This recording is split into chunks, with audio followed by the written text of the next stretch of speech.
Hmm. I would say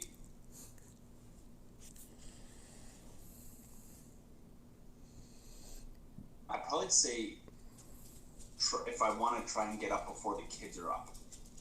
Motivation for myself to get up before they're up. That's like 4 a.m.? That's hard. That's the hardest part of my day.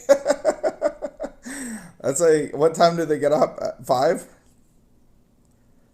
Right now, it's typically around 6. Oh, well then. Man. But the tricky part of it though is because we live in an older house, so like it's like that last 2 hours before you wake up, it's kind of like you're in the light part of the sleep. So I got to be very cautious about the floor creaking and this and that. So I don't want to wake one up and then all of a sudden the other one wakes the other one up, and so. Man, challenges. So why do you want to wake up before the kids?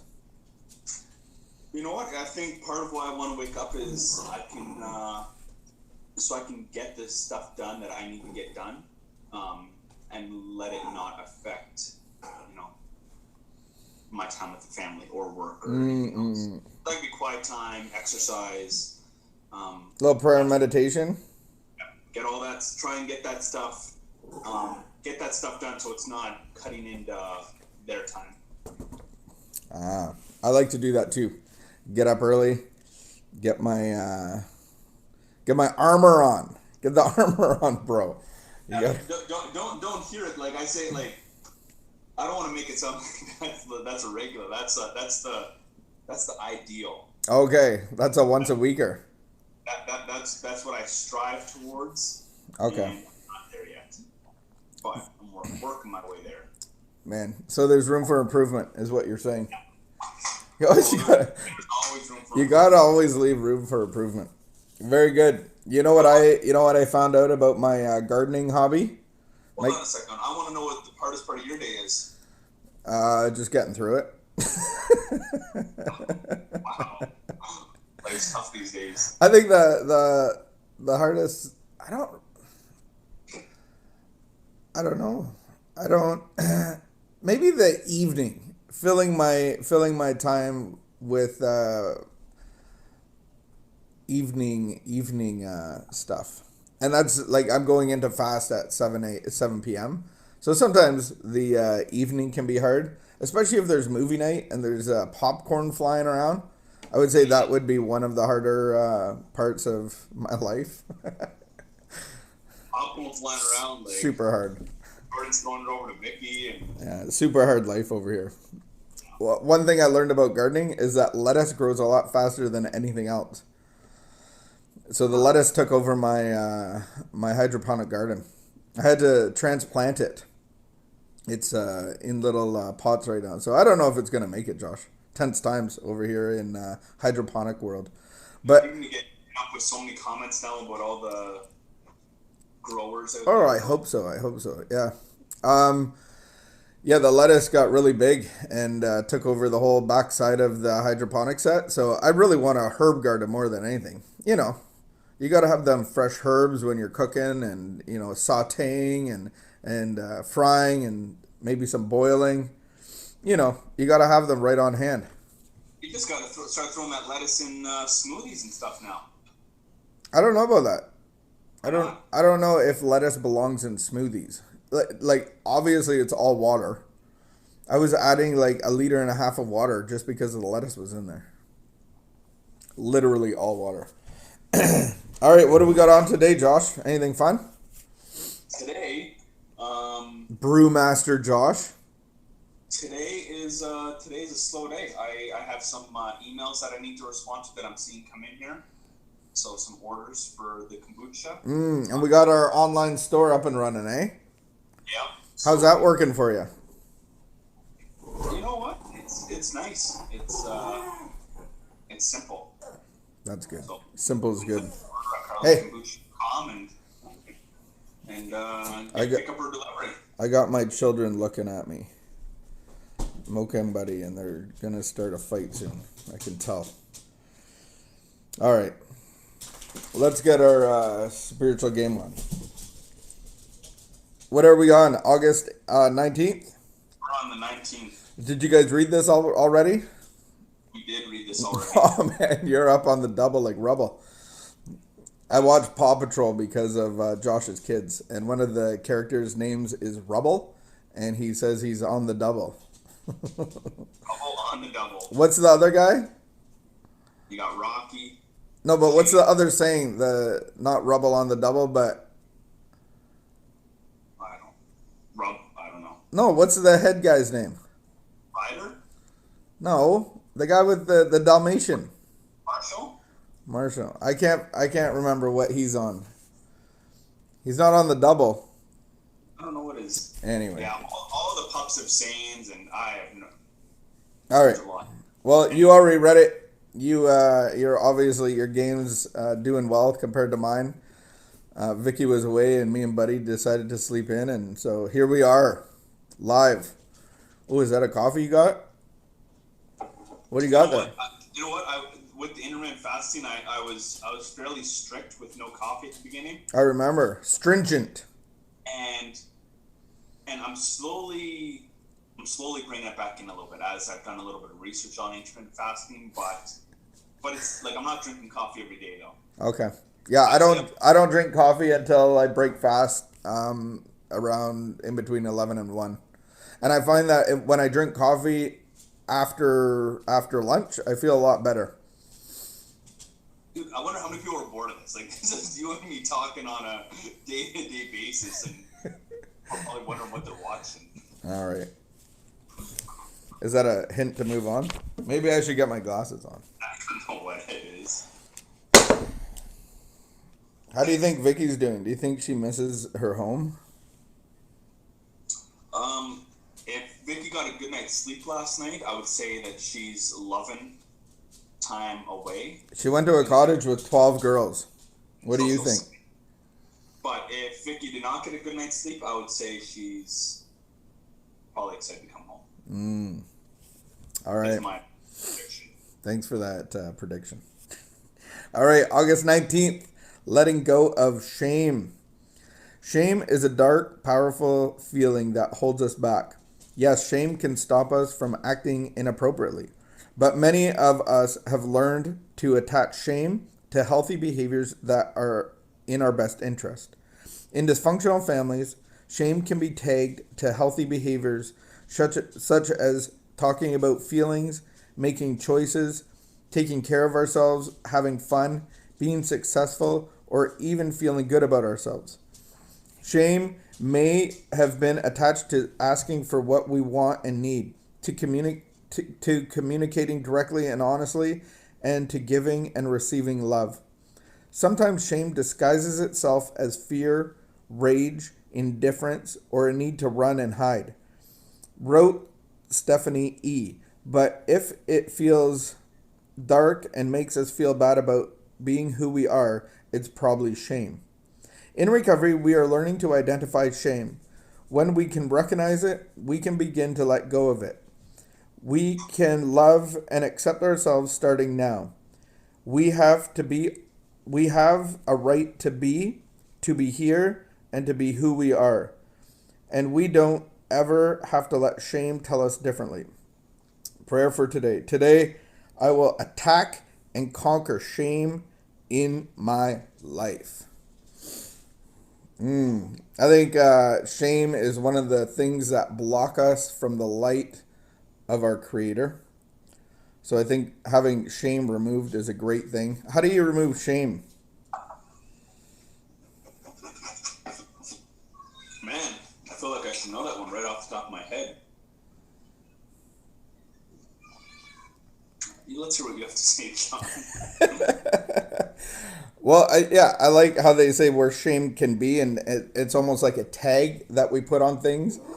Even healthy things like talking about our feelings, making choices, caretaking, having fun, being successful, even feeling good about ourselves. Like those are all things that maybe in dysfunctional families, like those were bad things. And so shame takes us one step farther from doing bad things or getting involved in bad things. It says, I am a bad thing. So we wear the shame and take it on to other things that weren't accepted or weren't available for us to get involved in. And I know even from my addiction, there's a lot of things that cause me shame. And addiction isn't who I am, but the things that happen in addiction really caused a lot of shame for me, which in turn I wanted to drown again. So when I went drinking, there would be, maybe I didn't even do anything, but there was this impending doom when I woke up that I missed work, or I let somebody down, or I did something stupid, or I said something stupid, or I left my car somewhere. And it's not like, this isn't what normal people do. And so I had a lot of shame around my using and tried to hide it to the best of my ability. Well, it's interesting that, typically I would say that I've always identified shame, either identified with addiction or unhealthy behaviors, or it's always kind of put towards like an action of some sort. But it's like, it's almost like a destructive action that we're seeing. Like that's why I feel shameful. But it's interesting to see it in this light, that you can be doing the right thing and still feel shame. Mm-hmm. It's like, if you're in a dysfunctional home, and if you're properly setting up, boundaries or expressing emotion or something like that, like in a proper way, it's like shame can still be put on you. It's like, and I was kind of thinking about like what that looks like with other people. If other people put expectations on you, and then out of that, you might be trying to do the right thing, but it's like they might say something, or they might not be happy with you, or they might, whatever it is, and then out of that, shame comes in. Yeah, I think shame is like walking around with pee in your pants. It's like this warm, horrible feeling. Like, it's not bad to pee, but it's not cool to pee in your pants. And it's like this warm wash of shame over you. And I think in recovery, it's one of the things that, we have to write it down and have causes of it, and then put it on an inventory. So we look at our heart as a corner store, and there's only so much room in that corner store. And the things that block our shelves from being productive and fruitful, and the things of the Spirit of God, are the things that we've put there and the causes of it. And they are, we look at a few categories: resentment, fear, shame, those things, and we write them down. We take an inventory and we ask God to remove them. And so when we come into recovery, one of the things is that we have the obsession of mind, and we look at our corner store and we see all the things that have been sitting there for 5 years, 10 years, 20 years, maybe all of our lives, and they cause us shame. And so if I don't be rid of those, my mind will obsess about them, and that's what I need relief from. I need relief from my own thinking. And so my own thinking has trained me to get ease and comfort this certain way, whether it's the drug, or in the codependence life, the chaos and the dysfunctional relationships and the fixing and controlling and all those things. And so if I'm not rid of shame, I'm going to continue to have this obsession of mind, which I think sometimes we try to fix our broken thinking with tools, and we try to implement recovery to fix our broken lives, our broken thinking. But the point of recovery is to give us a new life and a new way of thinking, a new thought. And those are the things that we have to get out of our heart and onto paper and confess them to God and to another person, and have God remove them. And so I think so many times I try, like, it's human nature of like, I just want to try to get my life better. But the reality is, recovery says, destroy your life, destroy everything you think and know that causes shame, resentment, fear. All your way of life isn't my way of life. So recovery actually gives us a new way of life. What was that? The dogs are getting at it. They haven't eaten yet. Everybody's a little bit cranky. And so recovery isn't something that I fit into my life. It's something that gives me a new life. And I think that's the illusion, is I try to fix my life and add recovery concepts into it. And that's a slow, painful recovery. I've seen guys in recovery for 2 years, 3 years, 10 years, 15 years. And, they haven't succumbed to the mental hospital or to death, but they keep relapsing over and over and over. And really what they're doing is trying to keep their life by adding some recovery tools in it. And recovery isn't a toolbox that is to fix the broken life. It's actually a new life. And so I got to be rid of shame. I got to get it off the shelf of my heart, of my corner store, for God to put his things on it. So where there's my spirit, I want to get those things off the shelf and get his things on, which is my true identity, which is peace, which is love, which is acceptance, which is all those things that my spirit needs to be rid of. It's interesting though when you look at but they all come out in different ways. But when you look at fear, shame, resentment, anxiety, whatever it is, it's like the first thing to do is identify it. Mm-hmm. And then allow yourself. And I would say, especially for the codependent though, is to actually give yourself time to process that feeling, and not. And so I'm trying to think of what's an example here for the codependent where, you're trying to do the right thing. Something happens and shame comes in. It's well, maybe I should be better. Maybe I should. Maybe. And but it's okay to feel frustrated. It's okay to whatever it is, but identify it, and then actually put stuff down, process it, feel it, and then and then let it go. And I think that's what you're saying though. It's give that up to God, and it's then you're inviting peace in. You're inviting what does God have for you, and you're replacing that feeling of shame with what God will have. Yeah, we have a recovery thing that we do, and it's asking God, what do you want me to be? And so even yesterday, I asked God, what do you want me to be? And I wasn't in a bad place, and I just sensed that he gave me the word be in awe. And I was like, man, that's a good thing to be. Just be in awe of I just felt like his creation of recovery of life, and just be in awe of his creation and give him glory. And so I've never asked God, there's never been a time where I've asked him, what do you want me to be? And he said, be in shame. He's never said that to me. Shame can attach itself to, in here it says fear, rage, indifference, and or a need to run and hide. And so those aren't things that God wants me to be. And so shame, I think, is a root of a lot of fear and resentments. The reality is it's a false identity. And so we really have to let go of shame, because so many of our family of origin and all of the things that we've done have actually put labels on us, and they're false labels. It's not who we are. And so I know, running a rehab center for 8 years, one of the things that we did in group is really heavy on the identity part. And so we would start one group off about identity, and we go around the circle asking the guys who they are. And so the smart guys wouldn't even take a crack at it. They just said, that's why I'm in rehab. I don't know.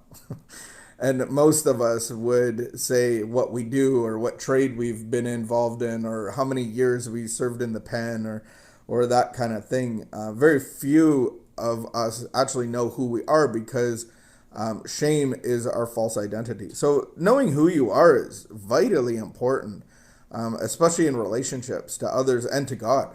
And so we really have to come out from under shame. We use the inventories to be able to dump that. We use the power of God. There's certain stuff that we can't do on our own, and we're asking God for miracles in our lives. This is something that I can't do, and I need the power of God to be rid of it and give me my new identity. Who am I, God? And I think in our prayer life and our meditation life, we have to be a lot more inward sometimes. I think sometimes I can focus on, everybody and all the suffering addicts and all that stuff. But I really have to pray because that's a relationship I have with God. And so I think God wants us to ask like children, like, God, show me who I am. Who am I? And just be repetitive about that and meditate upon that. And as we become missional and give God glory and pass on the message, we do that because we get to know who we are. And so it makes it a lot less of a challenge. Very good, man. Solid, bro. Solid. I'll see you later. What's for dinner? I don't know. I offered to cook dinner tonight, so No. let's keep all expectations low. I don't want that to happen. I want Joanne to cook dinner. I think you should cook dinner tomorrow night. Joanne is at like 37 weeks pregnant right now, so I'm just What a whiner. Oh, and tonight is the night for me to shine. I'm really down to chip in for pizza, by the way. Let my skills. You're not gonna bedazzle anybody. You barely know how to like microwave an egg. I don't want English muffins for dinner. Bro, we eat healthy in this house. All right, we'll catch up to you later. Just recall, I said that I could chip in for pizza.